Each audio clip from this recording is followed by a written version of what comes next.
যারা যারা WBJEE 2026 এর অ্যাসপিরেন্টস আছো তাদের জন্য এই ভিডিওটা ইম্পর্টেন্ট হবে। এখানে একজন স্টুডেন্ট একটা ডাউট আস্ক করেছে এবং আমার মনে হয় অনেকে তোমরা যারা যারা এই ড্রপ দিয়েছো বা যাদেরই হয়তো টার্গেট নিট ছিল বা যেই অ্যাডভান্স ছিল তারা রিলেট করতে পারবে। দেখো কি বলেছে, দাদা আমি HS 2022 পাস আউট, নিটের জন্য পড়ছিলাম, বলছি দাদা লাস্ট অ্যাটেম্প দেবো আর WBJEE দেবো, ইনকেস মেডিকেলে না হলে আমি যদি ইঞ্জিনিয়ারিংয়ে ঢুকি তাহলে কি খুব সমস্যা হবে?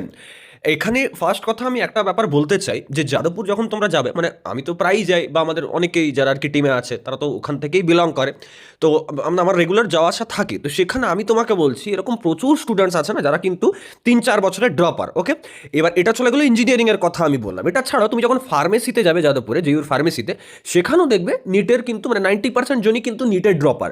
মানে তারা কোনো কারণে ম্যাথটাকে অতটা পছন্দ করে না বলে বা ম্যাথে অতটা ভালো আর কি স্ট্রেংথ নেই বলে তারা ফার্মেসিতে চলে যায়। এবার নিটে তাদের ড্রপ থাকে জেনারেলি, এটাই সিচুয়েশন। তাহলে তাদের কি প্রবলেম হবে কোনো ফিউচার গিয়ে?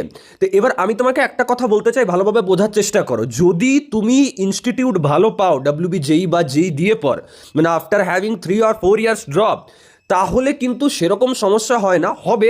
হবেটা কি যে সেটাকে হয়তো তুমি বাইপাস করতে পারলে, মানে ধরো যদি 50খানা কোম্পানি এলো তাহলে তো 10 কি 20খানা কোম্পানি, ভালো কলেজ হলে 10 থেকে 20খানা কোম্পানি হয়তো তোমাকে অ্যালাউ করবে না, বাট বাকি কোম্পানিগুলোতে তোমাকে অ্যালাউ করা হবে বা সেখানে আদার অপরচুনিটিসও থাকে, যেহেতু অ্যালামনি নেটওয়ার্ক একটা ভালোভাবে কাজ করে।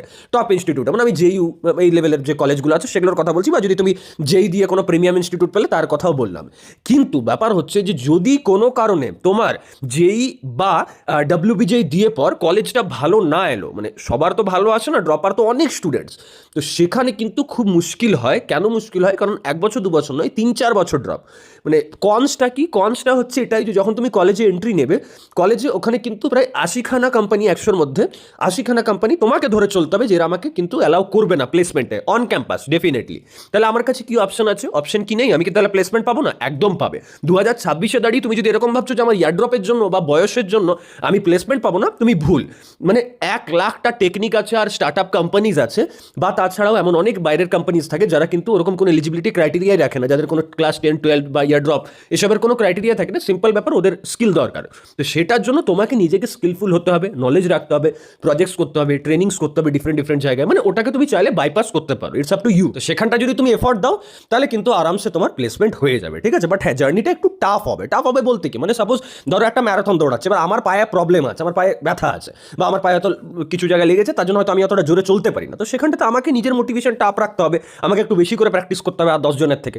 তো ইটস দ্য রিয়েলিটি। ওকে, এই রিলেটেড যার যা ডাউটস থাকবে কমেন্টে জিজ্ঞাসা করো, তার উপর ভিডিও আনবো। Thank you.